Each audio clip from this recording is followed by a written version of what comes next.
Right. He definitely got a slap on the wrist. All right, another thing noting is in Smash 4, Cola did win Alpharad's combo video contest. So shout outs to Cola winning that in Smash 4. And I mean, you guys might know it because obviously you guys love Alpharad, who doesn't, and being on the channel. But now we got Larry Lurr versus Spargo. These guys have fought offline. Spargo does live in like the very south. He actually, I'm pretty sure he's Tijuana. So he's Mexico, but it's like the very northern part of Mexico, like right next to San Diego. So he actually comes up to MSM and wins that fight sometimes. So pretty sure these guys have fought off. I see him a lot compete in SoCal, so most definitely. I mean, you would definitely know that too. Oh my gosh, a jab block into the cross slash, getting in all that extra damage. Larry Lurr just trying to find his way back onto the stage, breathing hallelujah. Don't touch my shield. Cloud has now not a lot of characters. A lot of the more top tier characters have really quick options out of shield. It's a tough thing to come by in Smash Ultimate, and then shield just getting nerfed in general. But Cloud has that frame 7 up key out of shield, so there's gonna be a lot of situations where Larry can't touch Spargo's shield for free, and Spargo's gonna get a lot of damage if he does. And back air call out on the ledge trap here, and Spargo with a very healthy lead. Some hazard also being annoying. Whenever you see Larry trying to cross him up here, you are going to expect to see that too. And Larry does try to go for that a lot, especially with Nair. As you said, it definitely works on a lot of characters, but you have to be careful with it when it comes to Cloud. Not going to get hit by that blaster, not going to jump into it. Said, just opting to go below the ledge. But I like that little play around the ledge there that Spargo did. Lingered not only to stall himself and not get hit by that blaster, but also mix up a way so that way he's not always recovering from below the ledge. Because of course, Cloud's recovery not also being the best in the game. Oh yeah, definitely. They actually, the last patch or 2 patches ago, Cloud did get buffed. They buffed his dash attack, they buffed how fast he clips from up B. So they did buff his recovery a little bit, and they made limit charge a little quicker. So those are all really big buffs. Spargo was actually thinking about dropping Cloud, but I think after those buffs, he's kind of sticking with it. And he's doing a really good job right now here against Larry, just playing this match really well. You do outrange Wolf, and you know, Wolf has to be very careful of how he touches the shield because of the up B. Oh, okay, there's a grab. It's going to be big damage here. Dash attack. Oh, tech as well. Call out the jump. No, Spargo's taking the stage. Yeah, he tried to clip that right there with the Nair you saw. Does manage to jump right above the ledge, but unfortunately not clipping it immediately. And that one mistake cost him that entire stock create. I mean, Larry was at a 140, and off of that one conversion, Larry was able to take it off of Spargo. Ooh, and he definitely had that. He just did it a little too late, and because he had the rage. So usually, sometimes if you don't have the rage, it can be a little harder to get that down throw dash attack. But since he had the full tank of rage, he could have done it just a little off there, and Larry's going to lose the stock. And there it is, the up B out of shield. He reversing as well. He covers both sides, and it's very quick. And that was all because we saw Larry try to go for that crossover using the dash attack. Ooh, jumps right into it. He doesn't have to jump, goes for the low recovery, but he isn't gonna make it back. Talk about bad recoveries. Wolf, unfortunately, doesn't have the distances to go beyond the horizon. Yeah, and Spargo, like Prodigy, is... So there's a player that their tag is Prodigy. I just want to make sure I'm like clear on that. So there's a player named Prodigy, and then there's also Spargo. They're both very young.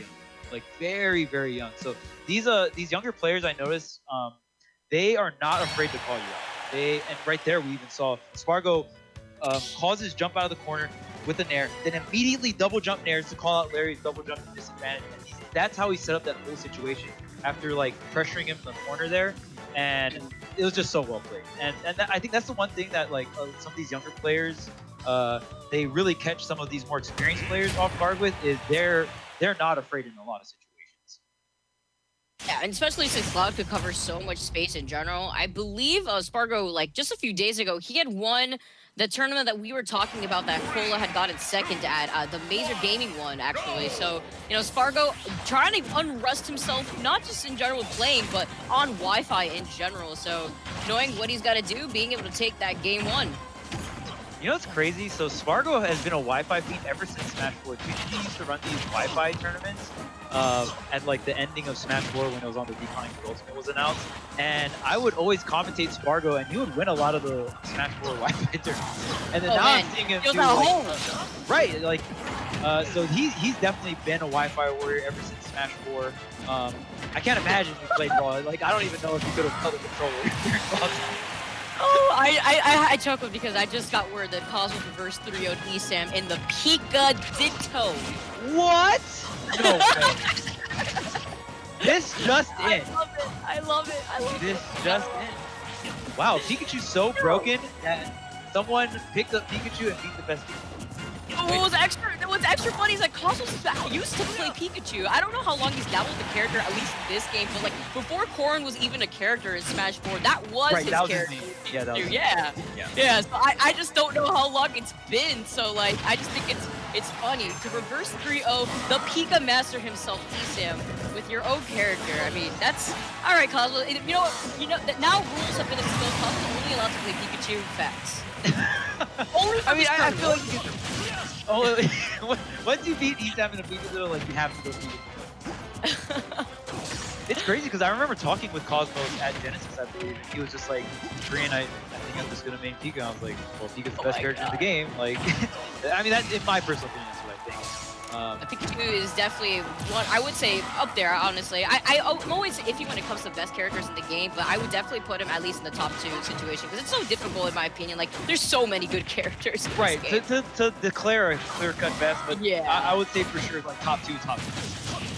You're, like, definitely up there with the other, like, characters.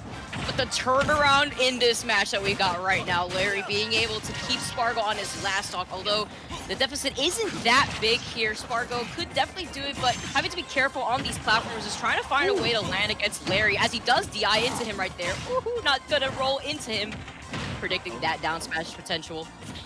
Wow, Larry did not air dodge. He jumped and they were just next to each other. Larry's like, what's up? What are you gonna do?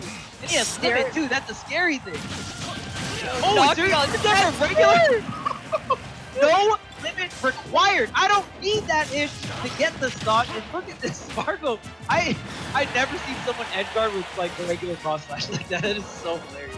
It was so smart too because he saw that Larry was gonna go for the low recovery, and of course, you know, cross slash, regular cross slash in general stalls you in the air. So Spargo was like, all right, oh my gosh, with the high recovery, the mix Korean, not gonna go for it again. I mean, he learned the first time around. Although Spargo right there did cover a good trajectory to get back onto the ledge, but Larry going for the high recovery, narrowly avoiding Spargo and able to take the second game. Really good stuff from Larry. You saw how he rolled away after that first hit of the climb hazard, just got onto the other side, hit him with the dash attack. He also could have up smashed out a shield the climb hazard. Well, he could have just shield like stayed there. But I've seen people like shield the the rising part of climb hazard, unshield, dash to the other side, and get like a smash attack. So you can definitely. I feel like people don't optimally punish that move. And sometimes if you wait and shield, you get shield poked on the way down. But really good stuff from Larry. But Spargo, man, he was at a very huge deficit and still almost brought that back. It was so close. If that limit cross slash hit at the end and Larry didn't recover high, that was it. He would have been up 2-0, but Larry keeping it really close here. Able to keep it toe-to-toe, but also just the schmicks. We were talking about it earlier. I mean, being able to come back from not only getting normal cross-slashed from below the stage, but able to come back and avoid getting hit by the real deal. And that would have been a bad situation for Larry because, again, he would have lost that game, I would say. At least that close to the blast zone at that percent, most definitely. But here we go on Final Destination. And, again, you were also talking about how these two have played offline multiple times. I think the last time these two had played, though, was, I think, at Genesis? So Genesis, like, in January. So it's been quite some time.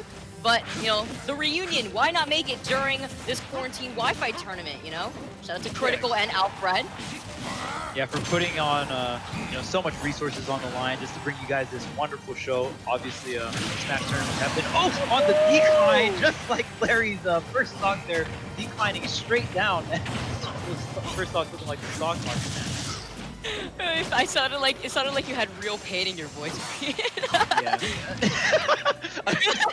I'm trying to like not cry at the same time. Oh my gosh. I love it. Alright, so just try to... Oh, he just ran up and grabbed him. Honestly, the way that Larry plays sometimes, it could go from 0 to 100 and then switch back to 0 immediately. You know? Between the last time of him just not air dodging and testing Spargo's, like, are you gonna do it or are you not? The daredevilness. And then running up to Spargo when Spargo's just in the middle of trying to throw a move and just grabbing him in the middle of it. Like, alright, Larry, we see you, man. Yeah, Larry definitely knows when to identify when someone's like respecting him. And that's like even something you saw in like throughout all the iterations. This guy's been a pro Smash player ever since Melee, so he's been in the biz for quite some time. And even in like Smash 4, sometimes you would watch Larry and he would spam dash attack like on top level players like 5 or 6 times in a row. You're like, how is he getting away with this? And it's because he knows when to identify when someone's over-respecting or not. And he definitely can take advantage of that. With Wolf right there, he just, what a read, knowing that he wasn't going to go into the full cross slash there, knew that he was just going to go for 2 and back off. And look at this, Larry still trying to bring this back, 150%. Spargo was able to catch himself a very early lead.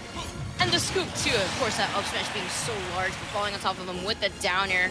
Of course, he is an entire stock down, although Larry, he was able to take that last game. He is going to have to find a way to try to bring this all the way back.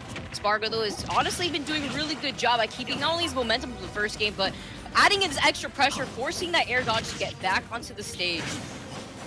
Okay, hopping right over the blade beam here.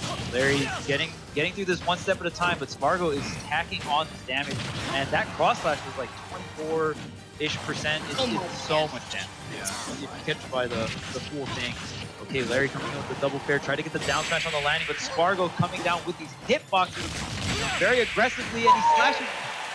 Oh no! Yeah. He extended his hurt box. He really wanted to press the button, honestly, but Spargo was doing a really good job at not only staying underneath him, but this spacing in general. Spargo was like, well, you got buttons, well, I got a limit button right here. And Larry kind of he just threw his claws right into the cross slash. And try bringing claws to a sword fight. Let's see how that works. Yeah, it's rough. It's rough. And you know, the Wolf forward tilt does have disjoint to give Larry some merit there. It does have a little bit of disjoint, but not the amount of disjoint that something like cross slash has. Right? That's right. Like a gigantic painting right in front of him. A painting. It's so huge. And I mean, obviously, it's not as strong as it used to be, but it still gets the job done. Definitely still gets the job done.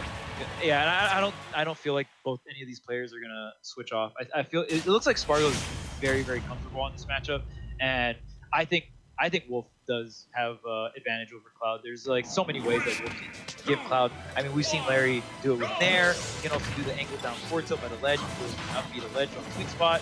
So it's pretty rough for Cloud off stage. I also feel like in general, Spargo's not giving Larry the opportunity of even playing by the ledge or off stage in general. It's mostly been Spargo keeping Larry off stage, and you know, between throwing at the neutral B and seeing where Larry's gonna recover, whether it go for a low recovery or not, I think Spargo's been doing a more better job at just keeping that pressure onto Larry this time around. You saw right there, ooh, the grab out of that spot dodge. You see, immediately gets back into the center stage, not trying to play by the ledge. He does have limit though. A very interesting counter pick here by Larry. Going on the Lilac Cruise. Yes, it is.